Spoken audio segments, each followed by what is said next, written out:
so far, I would expect that the relationship would become probably more tense from an economic standpoint. Number one, because Trump has a mandate to try to create jobs for the American people and has blamed China as one of the culprits for the disappearance of jobs. Of course, that's not entirely true, but that is the narrative a lot of people believe. And so he would be under pressure to do something there. Secondarily, the people that he's appointed to look into staffing positions around dealing with the Chinese are people that have been historically anti-China.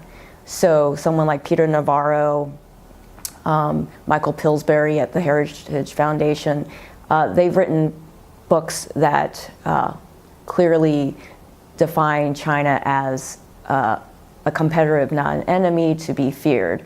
And so if they are appointed into top positions in the Trump administration, then we can expect certainly more tensions in trade and investments and probably many spheres. So I'm not terribly optimistic about that right now. He may abandon TPP, but that doesn't mean that he's not going to adopt some of those elements in a future sort of trade deal. Trump believes that he's a great deal maker, right? He said that over and over again on the campaign trail, and I'm sure that he would want to cut some kind of deal with China that he believes would be more favorable to the US.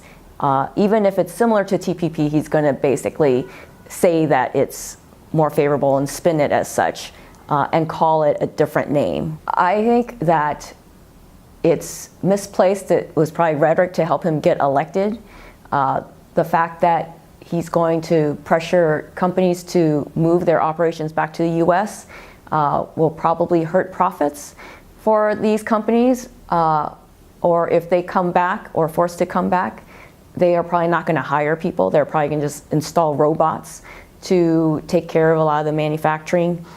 And it's, you know, it's a tough one for me to see how he can actually create jobs that way. I certainly can see him creating jobs by rebuilding the infrastructure. That seems to be a very obvious one.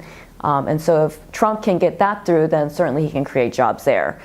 But as far as manufacturing jobs that have offshored, if they're not going to be in China, they're going to be importing from other places. And it may not be Mexico because he hates that. He wants to rip up NAFTA as well, but there's still plenty of other, you know, low-cost manufacturing countries out there. And so companies have their pick.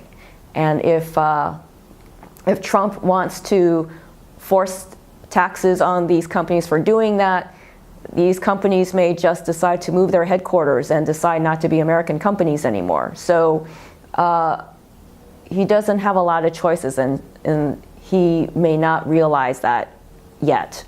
Or if he does, he may change his tone. Like, he's backtracked on a lot of things in interviews with 60 Minutes and other places, and so he may not execute on all the things that he has claimed.